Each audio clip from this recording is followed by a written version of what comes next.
కేసీఆర్కి అసలు రాజకీయాల్లో ఉండడం అనేదే ఇష్టం లేదనేది మాకున్న సమాచారం. కేసీఆర్ మళ్ళా వస్తే బాగుంటుంది, కేసీఆర్ను మళ్ళీ ప్రజలు రావాలని కోరుకుంటున్నారు, కేసీఆర్ వస్తేనే మంచి జరుగుతుందని చెప్పి మీరు ఒక డ్రామా క్రియేట్ చేస్తున్నారు కదా. అసలు కేసీఆర్కి రావాలని ఉన్నదా?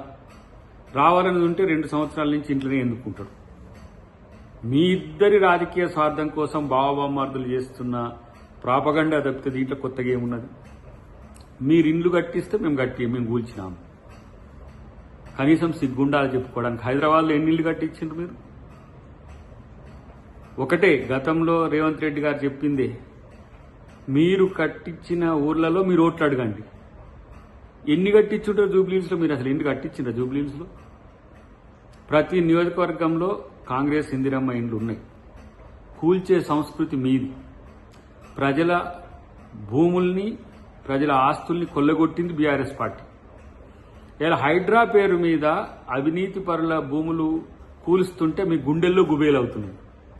పేదల ఇండ్లు కూలిస్తే వాళ్ళకు ప్రత్యామ్నాయంగా ఇచ్చే ప్రయత్నం ఈ ప్రభుత్వం చేస్తుంది. ఎంతకని అబద్ధాలు ఆడతారుగా? నేనంటున్న ఒక మాట, మీరు కేసీఆర్తో ఒక స్టేట్మెంట్ బయటకి ఇప్పి, నేను మళ్ళీ రాజకీయాల్లో ఉంటా, నేనే వస్తున్నా, అందుకనే నా కొడుకును నా అల్లుడిని నేను ముందుకు దోసిన, అందుకనే మా బిడ్డని ఎల్లగొట్టినా, ఆమె ఉంటే మాకు ఇబ్బంది అవుతుందని చెప్పి ఒక స్టేట్మెంట్ ఇవ్వమనండి. ఏదో 100 మాగదుల చుట్టూ మీరిద్దరు చేరినట్టు మీకు డప్పులు కొట్టుకోవడం తప్పితే ఇంకొకటి మీ మాట మాట్లాడేటోళ్ళు లేడు. ఆ విషయం గమనంలోకి లేదు మీకు అసలు ఫస్ట్. కాబట్టి ఇంకా మీరు చేసిన అవినీతిని జనం ఏదో మర్చిపోతారని చెప్పి మా మంత్రుల మీద ఏదో బట్టగాల్చి మీద వేసే ప్రయత్నం చేస్తున్నారు. మీ ముగ్గురి శాఖల్లో జరిగిన అవినీతే 3 నుంచి 4 లక్షల కోట్ల పైచిలుపు జరిగింది. ఒకవైపు 7 లక్షల కోట్ల అప్పులు చేసిండ్రు, 3 లక్షల కోట్ల పైచిలుకు అవినీతులు చేసిండ్రు.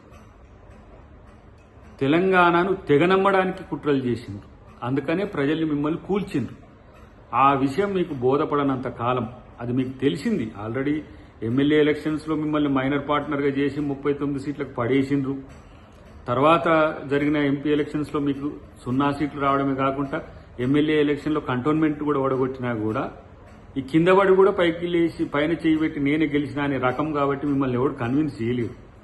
కాబట్టి అలా కాంగ్రెస్ పార్టీ మీదనో, కాంగ్రెస్ మంత్రుల మీదనో, రేవంత్ రెడ్డి గారి మీదనో మీరు ఎలాంటి ఆరోపణలు చేసినా మిమ్మల్ని పట్టించుకునే వాళ్ళు ఎవరుండరని తెలుసుకుంటే మంచిది. Updates.